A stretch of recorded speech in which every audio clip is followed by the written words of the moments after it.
अमावस्या के दिन आपको लगता है कुछ ना कुछ तकलीफें लग रही है, तो एक पीपल का पत्ता ले लो, उसके ऊपर एक कपूर का टुकड़ा ले लो, सारे घर में घुमाकर उसको दरवाजे के बीच मध्य में जलाकर रख दीजिए। थोड़ी सी देर जला दीजिए, 20 से 25 मिनट के अंदर।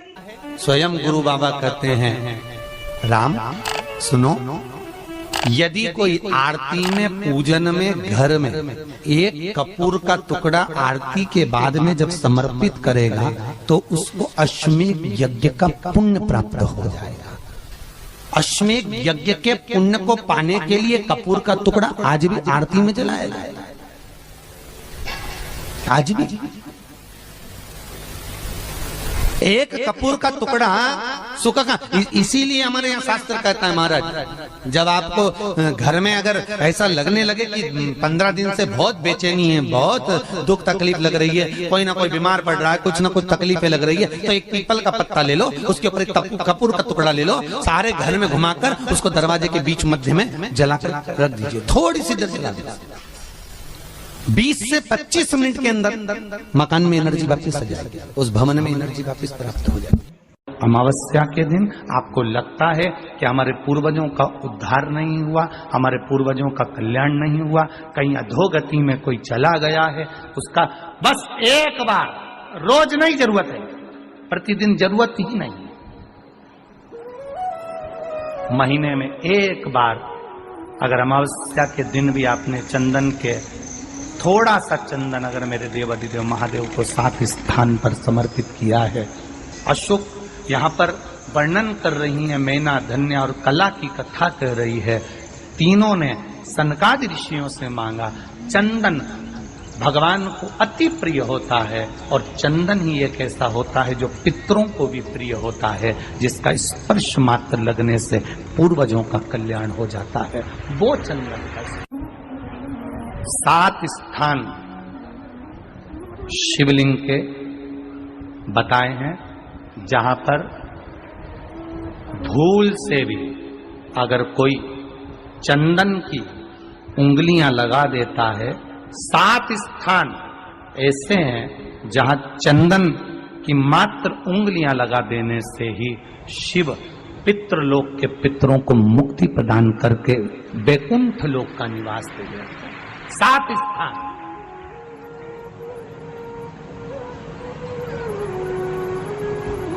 और वो 7 स्थान जो चंदन के बताए गए, पहला भगवान देवाधिदेव महादेव के शिवलिंग पर चंदन का लेपन। समझ लेना जरा बहुत अच्छे से। आपको लगता है स्वप्न में कोई मुर्दे दिख रहे हैं, या कोई जल रहा है, या कोई मर रहा है, या कोई चला गया है, ऐसा भय लगता है। बच्चों को मानी भेजूंगी ऐसा हो जाएगा, पति को मानी भेजूंगी ऐसा हो जाएगा, कोई हमारे कोई गलत तो नहीं कर रहा है, आपको लगता है। 7 स्थान चंदन के बताएं महाराज। पहला शिवलिंग, दूसरा जहां गणेश जी का स्थान है, मालूम है ना सबको, जम के बोलो जरा, मालूम है ना सबको, जहां गणेश जी का स्थान है वहां अलग से गणेश जी बैठे, वहां नहीं। शिवलिंग में जलाधारी के ठीक सामने राइट में गणेश, लेफ्ट में कार्तिकेय, बीच में अशोक सुंदरी। तो पहला चंदन बाबा के शिवलिंग पर, दूसरा गणेश जी पर चंदन की उंगली, तीसरा षडानंद कार्तिकेय पर चंदन की उंगली, चौथा अशोक सुंदरी पर चंदन की उंगली, पांचवा जलाधारी पर चंदन की उंगली, छठा जो शिवलिंग का जल बह रहा है इसके ठीक विपरीत की ओर चंदन की उंगली, और 7वां चंदन नंदी के मस्तक के ऊपर जो 2 सींग लगे रहते हैं उस पर चंदन की उंगली। ये कब लगाई जाती है? या तो अमावस्या के दिन आपको लगता है कि हमारे पूर्वजों का उद्धार नहीं हुआ, हमारे पूर्वजों का कल्याण नहीं हुआ, कहीं अधोगति में कोई चला गया है, उसका बस एक बार, रोज नहीं जरूरत है, प्रतिदिन जरूरत ही नहीं, महीने में एक बार अगर अमावस्या के दिन भी आपने चंदन के थोड़ा सा चंदन अगर मेरे देवाधिदेव महादेव को 7 स्थान पर समर्पित किया है। अशोक यहाँ पर वर्णन कर रही है, मैना, धन्य और कला की कथा कर रही है। तीनों ने सनकादि ऋषियों से मांगा। चंदन भगवान को अति प्रिय होता है और चंदन ही एक ऐसा होता है जो पितरों को भी प्रिय होता है, जिसका स्पर्श मात्र लगने से पूर्वजों का कल्याण हो जाता है, वो चंदन का। आपके घर में पितृदोष है, आपको ऐसा महसूस होता है, आपको लगता है, तो किसी भी नवरात्रि के पहले जो अमावस्या पड़ती है, मान लो अपन अमावस्या पड़ी, आप एक अंदाजा लगाइए, तो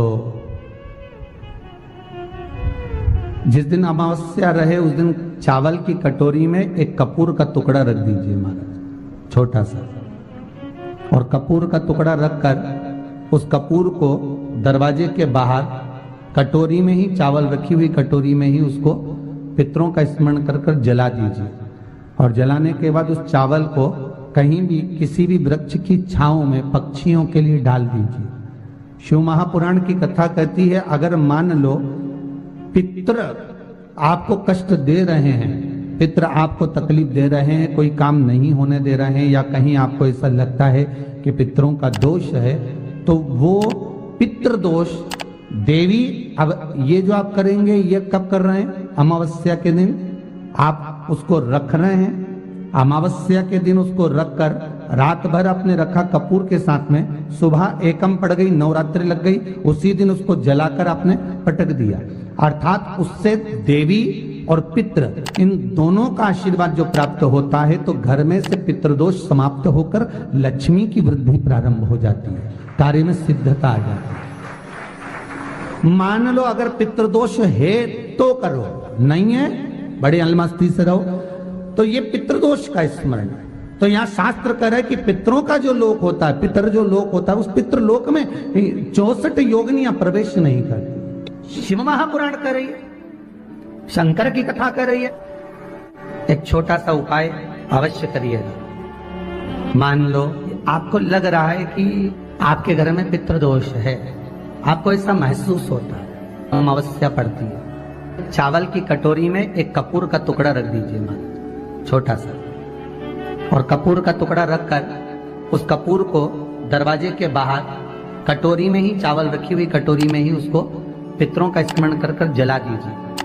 और जलाने के बाद उस चावल को कहीं भी किसी भी वृक्ष की छांव में पक्षियों के लिए डाल दीजिए। शिव महापुराण की कथा कहती है, अगर मान लो पितृ आपको कष्ट दे रहे हैं, पितृ आपको तकलीफ दे रहे हैं, कोई काम नहीं होने दे रहे हैं, या कहीं आपको ऐसा लगता है कि पितरों का दोष है, तो वो पितृदोष देवी, अब ये जो आप करेंगे ये कब कर रहे हैं? अमावस्या के दिन आप उसको रख रहे हैं। अमावस्या के दिन उसको रखकर रात भर आपने रखा कपूर के साथ में, सुबह एकम पड़ गई, उसी दिन उसको जलाकर आपने पटक दिया। अर्थात उससे देवी और पितृ इन दोनों का आशीर्वाद जो प्राप्त होता है, तो घर में से पितृदोष समाप्त होकर लक्ष्मी की वृद्धि प्रारंभ हो जाती है। अमावस्या के दिन प्रदोष काल में, प्रदोष के समय पर, प्रदोष काल में शाम के समय पर जाकर किसी भी नदी, तालाब, बावड़ी, कुआं, कहीं ना कहीं जो आपके पास में हो, वहां पर एक घी का दिया, बत्ती का मुंह दक्षिण की ओर कर कर अवश्य जला कर जाना, सारे पितृदोष समाप्त हो जाएगा। अगर नदी, तालाब, बावड़ी, कुआं नहीं है तो पीपल का वृक्ष हो या बेलपत्री का वृक्ष हो या बट का वृक्ष हो, उसके नीचे लगा दो प्रदोष काल में। पर अमावस्या के दिन लगाएं जरूर। क्यों? क्योंकि अमावस्या 16 दिन तक पितृ मृत्यु लोक में आने के बाद में भोजन ग्रहण करते हैं। अमावस्या के दिन पितृ शाम के समय प्रदोष काल में शंकर भगवान का नाम जाप कर कर नदी, तालाब, बावड़ी पर पानी पीने जाते हैं। वहां से जल का आचमन कर कर पितृ अपने लोक को चले जाते हैं प्रदोष काल के समय पर। इसलिए प्रदोष काल में जलाशय के पास में बावड़ी, कुआं, नदी, तालाब के किनारे पर दिया लगाया जाता है, दक्षिण की ओर मुख कर कर बत्ती का, तो पितृ आशीर्वाद देते हुए जाते हैं कि फलो फूलो, आगे बढ़ो, उन्नति करो, तरक्की करो। ये पितरों का आशीर्वाद रहता है, पितरों का वर रहता है। आप देंगे, कुछ करा ना करा, फिर अमावस्या के दिन उस दिन दिया दक्षिण की ओर बाती का मुख कर कर। 7 स्थान ऐसे हैं जहां चंदन की मात्र उंगलियां लगा देने से ही शिव पितृलोक के पितरों को मुक्ति प्रदान करके वैकुंठ लोक का निवास दे रहे 7 स्थान। और वो 7 स्थान जो चंदन के बताए गए हैं, पहला भगवान देवाधिदेव महादेव के शिवलिंग पर चंदन का लेपन। समझ लेना जरा बहुत अच्छे से। आपको लगता है स्वप्न में कोई मुर्दे दिख रहे हैं, या कोई जल रहा है, या कोई मर रहा है, या कोई चला गया है, ऐसा भय लगता है। बच्चों को मानी भेजूंगी ऐसा हो जाएगा। जिनके यहाँ पितृदोष होता है, काल सर्प दोष होता है, वास्तु दोष होता है, उनको ज्यादा कुछ नहीं करना होना। महाराज एक बेल का फल लीजिए, उसके अंदर का जो गुर्दा होता है, अंदर का जो भाग होता है, उसको निकाल लीजिए और उस बेल के फल में आटा सेक कर उसमें शक्कर मिलाकर उसको उसके अंदर भर लीजिए। अमावस्या के दिन सुबह 10 बजे से पहले उसको अपने घर में घुमाने के बाद में जिसको काल सर्प दोष बताया है, पितृदोष बताया है या वास्तु दोष का स्मरण बताया है, घर में सब दूर घुमाकर अपने परिवार का हाथ का स्पर्श कराकर पीपल के पेड़ के नीचे खड्डा खोदकर उस बेलपत्र के उस फल को दाब दीजिए। महाराज केवल एक अमावस्या करना रहता है, पितरों के दोष से मुक्ति मिलती है और हमारे घर के कार्य सफल होना प्रारंभ हो जाता है। पति को मानी भेजूंगी ऐसा हो जाएगा। कोई हमारे कोई गलत तो नहीं कर रहा है। आपको लगता है 7 स्थान चंदन के बताएं, बाबा के शिवलिंग पर, दूसरा गणेश जी पर चंदन की उंगली, तीसरा षडानंद कार्तिकेय पर चंदन की उंगली, चौथा अशोक सुंदरी पर चंदन की उंगली, 5वां जलाधारी पर चंदन की उंगली, छठा जो शिवलिंग का जल बह रहा है इसके ठीक विपरीत की ओर चंदन की उंगली, और 7वां चंदन नंदी के मस्तक के ऊपर जो 2 सींग लगे रहते हैं उस पर चंदन की उंगली। ये कब लगाई जाती है? या तो अमावस्या के दिन। आपको लगता है कि हमारे पूर्वजों का उद्धार नहीं हुआ, हमारे पूर्वजों का कल्याण नहीं हुआ, कहीं अधोगति में कोई चला गया है, उसका बस एक बार, रोज नहीं जरूरत है, 4 दिन दुकान अच्छी चले, बाकी के समय देखना पड़े, समझ लेना पितृदोष।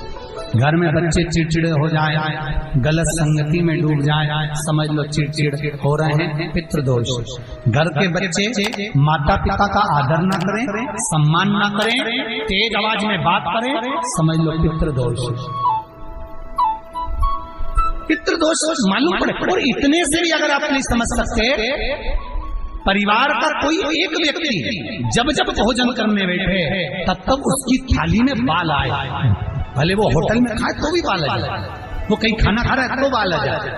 8-15 दिन में, 4 दिन में, 3 दिन में, 2 दिन में, 6 दिन में आपकी थाली के भोजन में अगर बाल निकल रहा है, केश निकल रहा है, समझ लेना कि पितृ आपसे कुछ मांग रहे हैं, पितृ आपसे कुछ चाहते हैं। महाराज एक बेल का फल लीजिए। क्या लेना है? बेल का फल, बेलपत्री का जो फल होता है उसको ले लो, उसके अंदर का जो गुर्दा होता है, अंदर का जो भाग होता है, उसको निकाल लीजिए और उस बेल के फल में आटा सेक कर उसमें शक्कर मिलाकर उसको के अंदर भर लीजिए। अमावस्या के दिन सुबह 10 बजे से पहले उस बेल फल में जिसमें तुमने पंजेरी भरी है, आटा सेक कर भरा है शक्कर के साथ में, उसको अपने घर में घुमाने के बाद में जिसको काल सर्प दोष बताया है, पितृदोष बताया है या वास्तु दोष का स्मरण बताया है, घर में सब दूर घुमाकर अपने परिवार का हाथ का स्पर्श कराकर पीपल के पेड़ के नीचे तक खड्डा खोदकर उस बेलपत्र के उस फल को दाब दीजिए। महाराज केवल एक अमावस्या करना रहता है, पितरों के दोष से मुक्ति मिलती है और हमारे घर के कार्य सफल होना प्रारंभ हो जाते हैं। कार्य की सफलता होती है, कार्य में सफलता प्राप्त होने लगती है। हम तो कई बार कहते हैं महाराज जी, अगर ऐसा लगे किसी औषधि को आप ले रहे हैं, मालूम पड़े कि औषधि आपको लग नहीं रही है, शिव महापुराण की कथा करिए, मान लो औषधि आपको नहीं लग रही, आपने औषधि बहुत दिनों से ले रहे हो, कोई दवाई, मान लो आप किसी भी दवाई को ग्रहण कर रहे हैं और वो औषधि लगी नहीं रही है, वो शरीर को लगी नहीं पा रही और आप ठीक ही नहीं हो पा रहे, 15 दिन हो गए, 8 दिन हो गए, बताओ उतना की उतना ही कैटरीना है, उतना ही उतना अपना भरा हुआ, वही की वही लीवर, वही की वही किडनी, वही की वही स्मरण, सभी कुछ वही वही है, उतना की उतना ही। बीपी भी ऊंचा नीचा चल रहा है पर लेवल में नहीं आ रहा, शुगर भी लेवल में नहीं आ रही, तो प्रयास करा करो महाराज, बेलपत्री के फल का जो गुर्दा है, अंदर का जो भाग है फल का, उसको पानी में गला लीजिए। और प्रदोष कम से कम प्रदोष नहीं हो और बीमारी जरा दवाई लगी नहीं रही हो तो बिना प्रदोष के भी कर सकते हो। उसको पानी में गलाइए आधा घंटा पानी में। जैसे आपको सुबह मंदिर जाना है 10 बजे, तो सुबह स्नान कर कम से कम 6:30-7 बजे उसको पानी में गला दीजिए। और उस बेले के फल का गुर्दा सा गला हुआ पानी शिव जी को ले जाकर समर्पित कर दीजिए महाराज। उस पानी में से थोड़ा सा 1 चम्मच पानी शिव जी पे चढ़ा हुआ लेकर आ जाइए। उस पानी को जो बीमार व्यक्ति है उसको औषधि देने से पहले मात्र आधी चम्मच से भी आधा चम्मच उसको दे दीजिए। भगवान शंकर का श्री शिवाय नमस्तुभ्यम का जाप कर उस पानी को देने के बाद अगर आप औषधि देंगे तो ये